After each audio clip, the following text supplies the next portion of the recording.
చేస్తున్నాను. అలా ప్రమాణం చేసిన నేడు ఎంతో మంది మహిళలకు రుద్రదేవుడిగా పరిచయం అయ్యాను.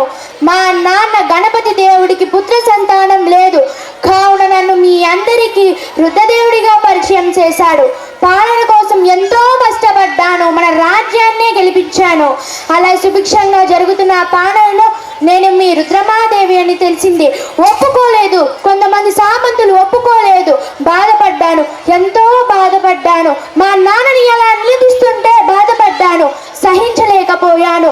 నాకు కోపం వచ్చింది. అప్పుడు నేను చెప్పాను, మహిళలు అయితే ఏమవుతుంది, కష్టపడుతున్నానుగా, మీకోసం ఎంతో కష్టపడుతున్నానుగా. అదే నేను రాజు అని తెలిసినప్పుడు జేజేలు కొట్టిన మీరే నేను రాణి అని తెలిసినప్పుడు నిలదీశారు. నేను భయపడలేదు, మళ్ళీ ముందుకు వచ్చాను. అప్పుడు మొదలయ్యింది నా అద్భుతమైన పాలన. అలా జరుగుతున్న పాలనలో గొడవ, నా పాలనలో గొడవ, అది కూడా ఒక నది కోసం. ఒకే తల్లి పాలు తాగి అన్న చెల్లెలు అక్క తమ్ముళ్ళు అయినప్పుడు ఒకే నది నీళ్లు తాగి ఒరిగే వాళ్ళం. అన్న చెల్లెలు అక్క తమ్ముళ్ళు కాలేమా? నా ఈ మాటలతో ఎంతో మంది కలిశారు, ఎన్నో రాజ్యాలు కలిశాయి. నేను మీ అందరికీ చెప్పేది ఒకటే, ఏమీ లేదు కానీ ఒకటే, మహిళలను ముందుకు రానివ్వండి, కష్టపడనివ్వండి, ఎంతో పని చేయనివ్వండి.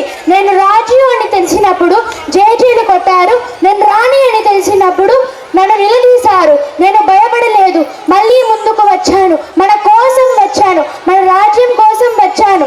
నేను మీ అందరికీ చెప్పేది ఒకటే, మహిళలను ముందుకు రానివ్వండి, కష్టపడనివ్వండి, ఎంతో పని చేయనివ్వండి. జై హింద్, జై హింద్, జై హింద్. Thank you. జై హింద్, జై